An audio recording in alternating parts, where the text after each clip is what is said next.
Hello, Canned Cream here, CC for short, and today I would like to talk to you about the future.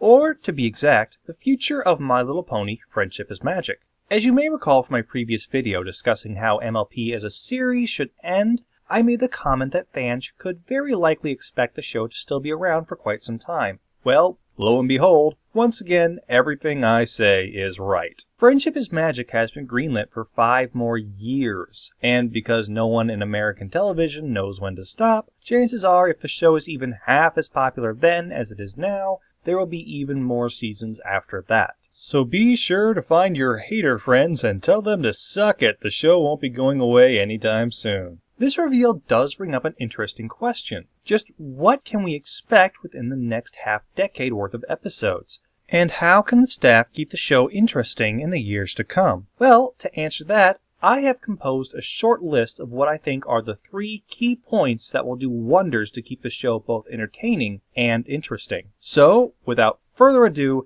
let's get started at number 1, new characters. We've already seen examples of this in the past, so it's very likely the trend of bringing in new ponies to act as a means of pushing the story forward will likely continue. This can really go in either direction, as good or bad. It's understandable why some are put off by introducing new characters just to serve the story, only to never see or hear from them again, but it does open up the opportunity for new fan favorites and a ton more fan creations. Just how well MLP will be able to pull this off in the future will likely need to be taken on a case-by-case basis. But the possibility is there.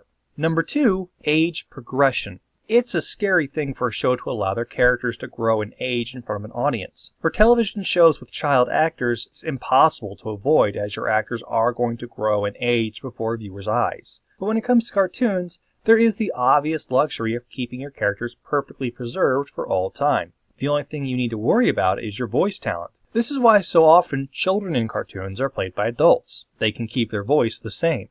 But this is not the case with MLP. All 3 of the show's supporting child characters are played by young girls. While technically not children, considering the actresses are in their early to late teens, the fact is they are still growing and changing. And this is perhaps most evident in Sweetie Belle. A lot of people have already noticed how older Sweetie is beginning to sound and how little her voice cracks, these facts being most evident during Twilight time. The girls are growing up. And while the show could just ignore it, perhaps it would be better to let the CMC grow along with the actors and the audience. After all, those little kids that are the target demographic for the show are going to be older as well and be facing the new set of problems that comes along with that. By aging the CMC, you're gaining the chance to give those children characters they can continue to relate to and explore issues or problems that would just be weird coming from someone like Twilight or Pinkie, characters who already are, in their world, adults. And hopefully, episodes like Twilight Time and Some Pony to Watch Over Me are indications that the writers agree. By having the characters age and grow, you're keeping the show from becoming stagnant and opening up new opportunities to tell new stories. And speaking of new stories, that brings me to number 3, sharing the limelight. As I've stated before, MLP is a massive, sprawling world with a ton of background characters that have been named and fleshed out by creators and fans alike. And as I've also said in my Derpy video, it would be a cool idea to start getting these characters more involved with the stories that we see. However, as the seasons pass, and the writers are called upon to create new stories and new material, this good idea is going to become a necessity. There is only so much that can be done with the main 6 before their characters start breaking down, and the core aspects that made them so lovable in the first place begin to get buried beneath the need to find new ways to incorporate them into more and more stories. It won't be long before they start repeating problems they've already had, or backpedaling on issues they've already solved, or at least resigned to actively work on. The last thing we need is another episode of Fluttershy trying to get over her meek personality. The problem can also turn out to be the opposite of character destruction, character inflation. As new scenarios are crafted, new reasons to rope the ponies into them arise, and you start having to forcibly add new traits, hobbies, likes, and skills to your characters, things that they've never seemed interested in before or never even spoken of. Again, this can cause a character to break down and lose the things that made them seem like real people.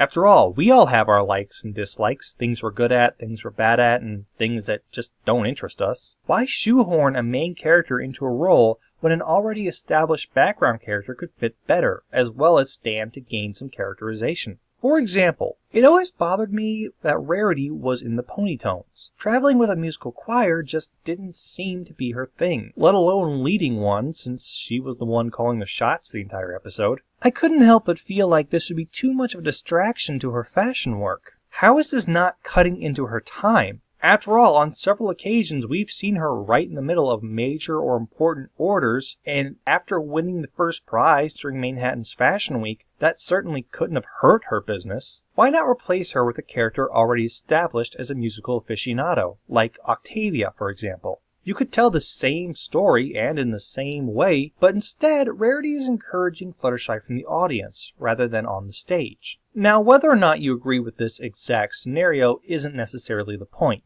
The fact of the matter is, with such a sprawling cast, the minds behind MLP would be wise to start utilizing more of them in the coming years to avoid oversaturating the current cast. If there's a pattern to be had here, it's this. Expand the world beyond our main characters. Obviously, the main six are always going to be our protagonists, as they should. But it would serve the series well and help add to its longevity if the limelight were occasionally given to, or at least shared with, different characters, as well as allowing those we've already established to continue to mature and grow.